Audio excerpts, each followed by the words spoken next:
Hello hello hello. हाँ जी, good morning दोस्तों, कैसे हैं आप सभी लोग। मैं उम्मीद करती हूँ आप सभी लोग बढ़िया, बेहतरीन, मस्त, गजब, जबरदस्त सब कुछ होंगे। तो चलो फटाफट से शुरू कर देते हैं अपनी आज की करंट अफेयर्स की क्लास को, जहां पर हम करंट अफेयर्स के 10 इंपॉर्टेंट क्वेश्चंस को मात्र और मात्र 10 मिनट में कवर कर देंगे। यानी हमारी घंटों की क्लास करंट अफेयर्स वाली मिनटों में हम खत्म कर लेंगे, है ना। खत्म क्या करना है, अच्छे से पढ़ेंगे। चलो शुरू करते हैं आज की क्लास को, है ना। मैं तो अच्छे से पढ़ा रही हूँ, पर मैं उम्मीद करती हूँ कि आप लोग भी अच्छे से पढ़ रहे होंगे। मैं रोज कहती हूँ, हर रोज कहती हूँ और कहती रहूंगी कि भाई क्लास के बाद पीडीएफ एग्जाम जर्नी के टेलीग्राम चैनल पर मिल जाती है। वहां से पीडीएफ लेके अपनी क्लास के नोट्स बना लिया करो रोज के रोज, और एक बार रिवीजन कर लिया करो। चलो खैर, इसी बात पर पहला क्वेश्चन आप लोगों के सामने ये रहा। क्या कहा कि recently who is going to be the youngest prime minister of Nepal. Nepal के सबसे युवा प्रधानमंत्री कौन बनने जा रहे हैं। तो देखो, आप लोगों को पता ही होगा कि कुछ दिन पहले नेपाल में हो गया था जेनजी प्रोटेस्ट। इस जेनजी प्रोटेस्ट के बाद जो प्रधानमंत्री हुआ करते थे यहाँ पर केपी शर्मा ओली, इनकी सरकार गई थी गिर। ठीक है, अब जब इनकी सरकार गिर गई तो यहाँ पर नए प्रधानमंत्री बने हैं बलेंद्र शाह, और ये सबसे युवा प्रधानमंत्री है नेपाल के। इनकी उम्र मात्र 35 साल है ना। पूछे किस पार्टी से है, तो ये आरएसपी, राष्ट्रीय स्वतंत्र पार्टी से ये बिलोंग करते हैं। आरएसपी लिख लेना, राष्ट्रीय स्वतंत्र पार्टी से ये बिलोंग करते हैं। इन्होंने केपी शर्मा ओली को लगभग लगभग 50,000 वोटों से हराकर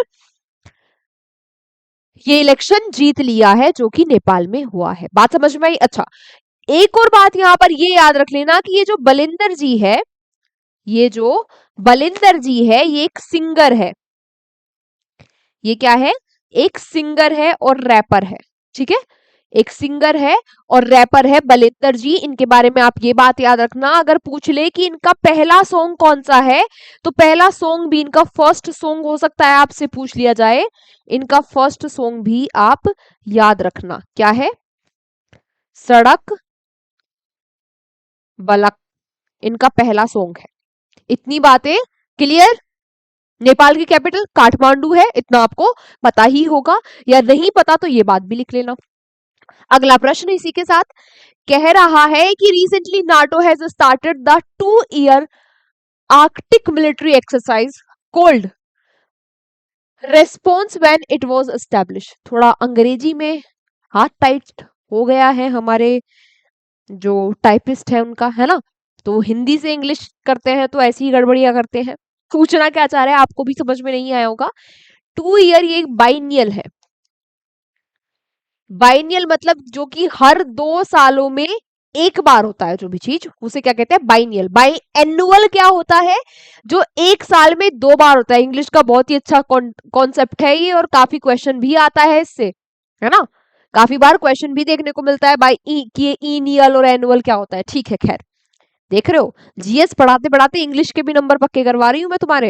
हम्म, चलो, तो फिर आपसे पूछा गया ये जो एक्सरसाइज है, कोल्ड रेस्पॉन्स, ठीक है, ये कोल्ड रेस्पॉन्स, पहली बात हमें क्वेश्चन में ही पता चल गई कि ये एक्सरसाइज है भाई नाटो की।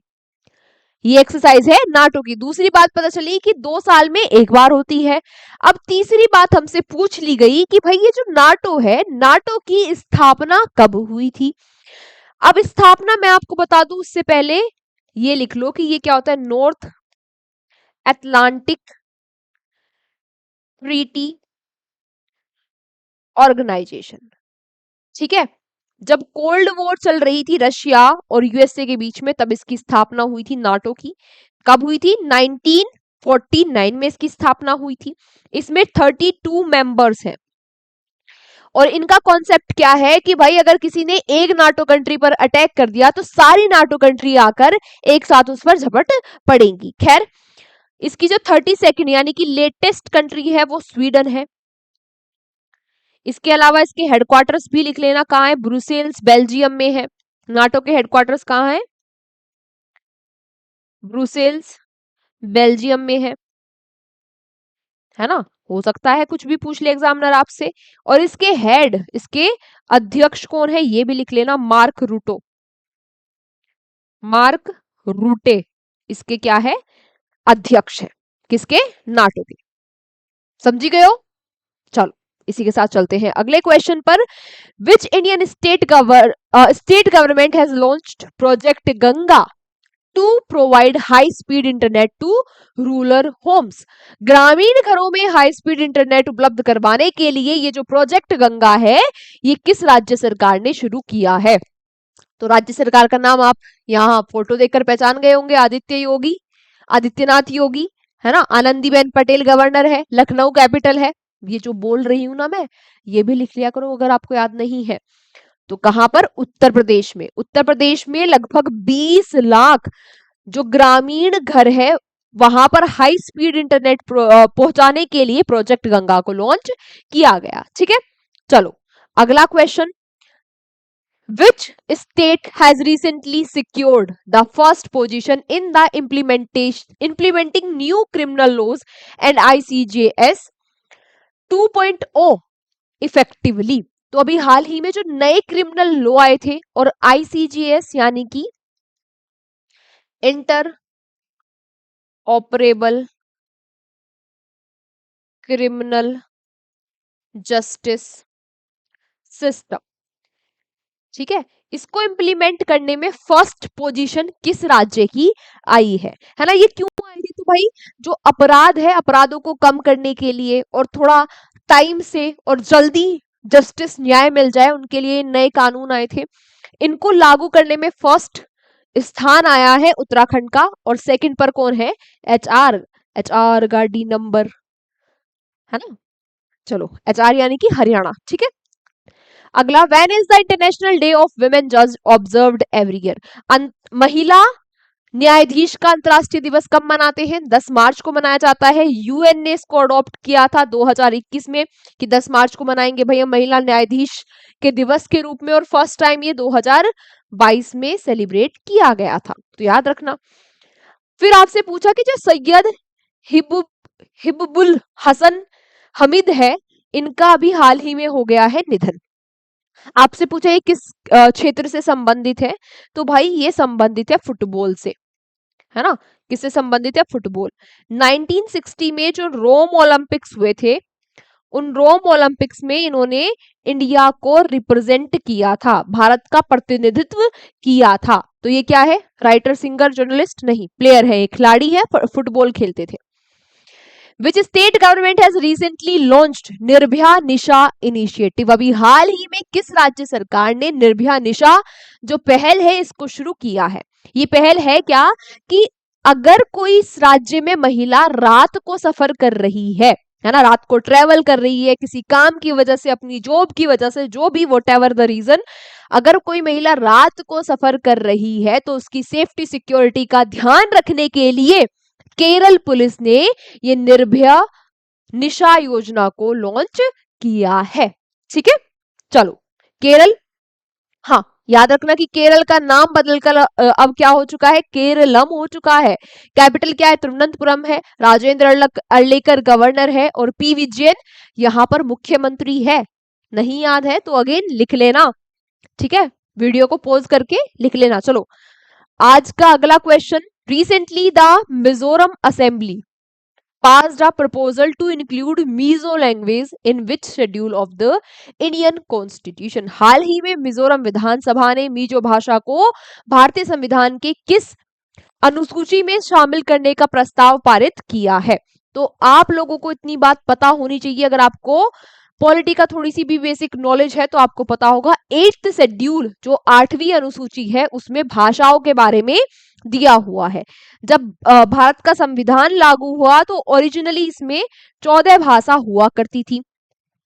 फिर उसके बाद हुआ 21st कॉन्स्टिट्यूशन अमेंडमेंट एक्ट, जिसके बाद सिंधी भाषा को जोड़ दिया गया, है ना। फिर देन हुआ 71st कॉन्स्टिट्यूशन अमेंडमेंट एक्ट 1992 में, जिसमें ऐड कर दिया गया नमक, नेपाली,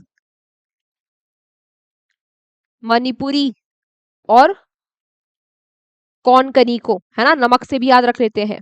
फिर उसके बाद हुआ 92nd कॉन्स्टिट्यूशन अमेंडमेंट एक्ट 2003 में, जिससे जिससे ऐड किया गया बोडो, अरे यार, बोडो, नीचे लिखा भी नहीं जा रहा, डोगरी, संथाली और मैथिली, ये 4 भाषाओं को ऐड किया गया। यानी कि इन प्रेजेंट हमारे 8th शेड्यूल में कितनी भाषाएं हैं? 22 भाषाएं हैं। समझ गए? ठीक है, ये याद रखना कब कब ऐड हुई है और ओरिजिनली कितनी थी। देन आपसे पूछा गया कि recently who has been appointed as the first women chief superintendent of nuclear power corporation of India limited. हाल ही में nuclear power corporation of India limited की पहली महिला चीफ सुपरिंटेंडेंट किसको नियुक्त किया गया है? तो पहली महिला है, इसलिए इनका नाम आप लोग याद रखेंगे, RM नचमई। आज का लास्ट क्वेश्चन, और इस पर एक दिन मैंने बात भी की थी। क्वेश्चन क्या है कि recently which ministry has launched the say no to proxy sarpanch campaign. हाल ही में जो say no to proxy sarpanch campaign, ये जो अभियान है, किस मंत्रालय के द्वारा शुरू किया गया? तो मंत्रालय का नाम तो आप आराम से ही पहचान गए होंगे, पंचायती राज मिनिस्ट्री के द्वारा इसको लॉन्च किया गया है क्या ये? आप लोगों को पता होगा ना, प्रधानपति, सरपंचपति, है ना, होता है ना हमारे यहाँ। क्या होता है कि प्रधानपति, कि भाई ये प्रधानपति क्या है? कोई पद थोड़ी ना है। अगर आपके यहाँ कोई महिला की सीट आई है प्रधानी में, 33% रिजर्वेशन रहता है महिलाओं का, तो क्या करेंगे? जो प्रधान होगा ना, जो मेल होगा, वो अपनी पत्नी का पर्चा भरवा देगा, है ना, और फिर उसके बाद उस पत्नी का चेहरा कोई नहीं देखता। एक बार पोस्टर छपते हैं, और कई जगह तो उसके पोस्टर भी घूंघट में छपते हैं। उसके बाद सारे काम जो संभालता है वो प्रधानपति संभालता है। लेकिन प्रधानपति जैसा कोई पद थोड़ी ना है, इसलिए ये अभियान शुरू किया गया कि भाई ऐसा कुछ नहीं है, जो प्रधान बना है वही प्रधान है ना, जो प्रधान बना है, जो महिला प्रधान बनी है, वही अपने सारे काम देखेगी। ठीक है, चलो, उसे ही सारे हक मिलने चाहिए। चलो, आज की क्लास को ये रखते हैं यहीं तक। इस क्लास की PDF आपको मिल जाएगी हमारे एग्जाम जर्नी के टेलीग्राम चैनल पर, तो वहां से जाकर आप लोग PDF ले लेना। मिलते हैं आपसे अगली क्लास में, तब तक आप लोग यूं ही हंसते रहिए, मुस्कुराते रहिए। अच्छा हाँ, अब हमारी कल होगी NTPC की मैराथन, 3 दिन बचे हैं, 3 दिन 3 मैराथन हम लोग लेकर आएंगे। कल होगी हमारी NTPC की हिस्ट्री की या ज्योग्राफी की मैराथन, पॉलिटी की और स्टैटिक जीके की हो चुकी है। अब होगी हमारी हिस्ट्री की, ज्योग्राफी की और करंट अफेयर्स की मैराथन। ठीक है, तो रेडी रहना सब लोग। लास्ट के टाइम में और बेहतरीन तरीके से रिवीजन होगा। मैं इसलिए इतने दिनों से नहीं लेके आ रही हूँ, क्योंकि एंड में जब हम रिवाइज करेंगे तो आपके दिमाग में वो चीजें सेट रहेंगी, वो क्वेश्चंस आपको याद रहेंगे। नहीं तो आप भूल जाओगे और रिवीजन आप लोग करते नहीं हो। मैं बोलती रहती हूँ कि यार रिवीजन कर लेना, अब तक आपने स्टैटिक जीके और पॉलिटी का ही रिवीजन नहीं किया होगा, है ना। इसलिए अब लास्ट के 3 दिन बचे हैं NTPC के एग्जाम में, और 3 दिन हम 3 मैराथन लेकर आएंगे, है ना, जो हमारे 3 सब्जेक्ट बच भी गए हैं उनकी। चलो, मिलते हैं आपसे अगली क्लास में। Take care, bye bye.